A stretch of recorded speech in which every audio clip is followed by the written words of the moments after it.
So, the T20 World Cup is in full swing. But believe it or not, some of the biggest drama is actually happening off the pitch. Today, we're going to break down a commentary that really gets into two massive tensions swirling around the tournament. One is a fight over who even gets to cover the games, and the other is a really heated debate about how a team should prepare to win it all. All right, let's jump right in.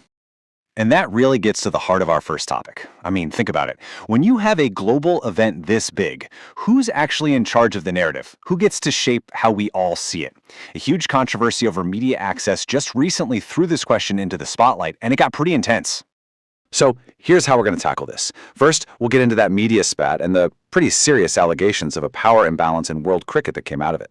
Then we're going to pivot to what's happening on the field, or, well, in the training camp. We'll look at Pakistan's strategy, this whole debate over what perfect practice looks like, and what a star player means when he talks about his process. Okay, so this whole thing kicks off with an incident that, honestly, sent some major shockwaves through the sports journalism community. Out of nowhere, journalists from a country playing in the World Cup were suddenly blocked from covering it. Now, to really understand why this was such a big deal, you have to know about media accreditation. This isn't just some VIP pass, it's the absolute lifeblood for a journalist at an event like this. It's what gets them into the press box, onto the grounds, into the press conferences. Without it, you simply can't do your job. It's the key to the entire kingdom. So get this, journalists from Bangladesh, a nation with a team in the tournament, were the ones being told no. The source we're looking at here calls this move totally unheard of. They make the point that usually the tournament organizers go out of their way to accommodate journalists, even from countries that aren't even competing. So to deny a participating nation, it just didn't add up.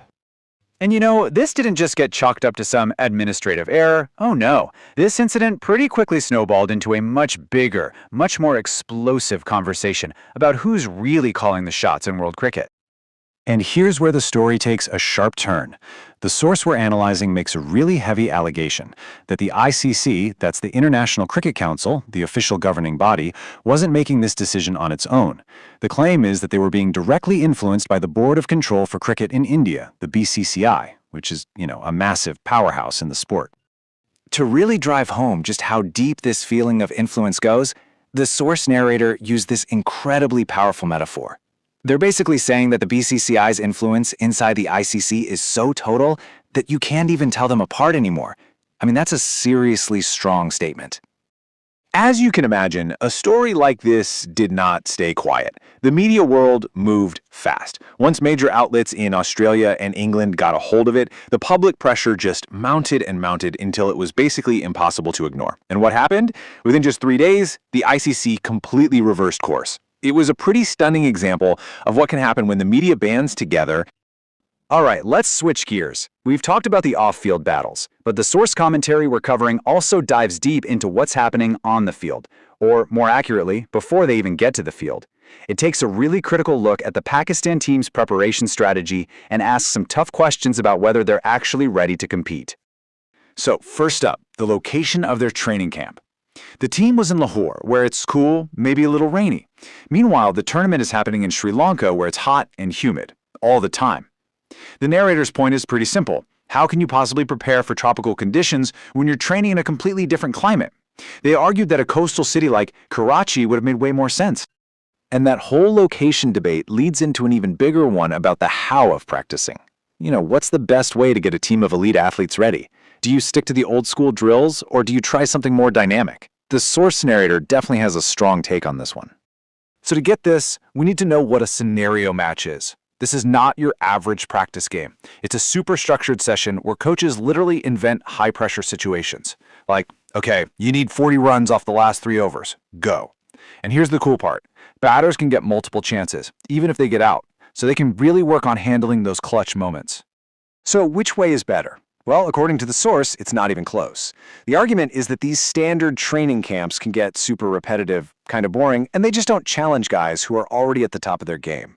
Scenario matches, on the other hand, are seen as way better because they mimic the actual psychological pressure of a real game, right down to having a full fielding setup.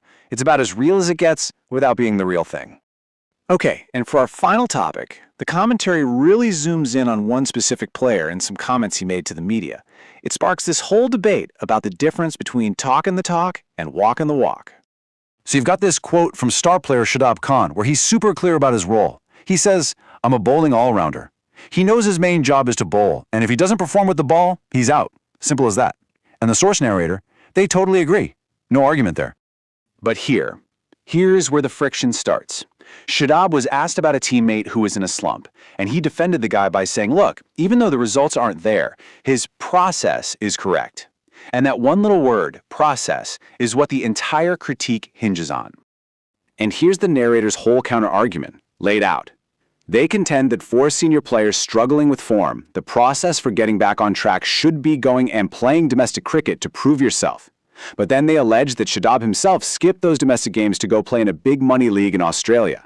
So the narrator's conclusion is that it comes off as hypocritical to talk about process when your own actions don't seem to line up.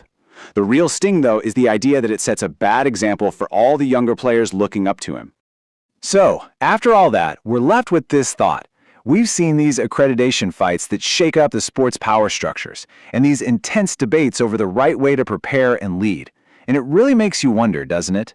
In today's high-stakes, high-pressure world of professional sports, is the battle for control and influence off the field becoming just as crucial as anything that happens on it? Something to think about. Thanks so much for tuning in.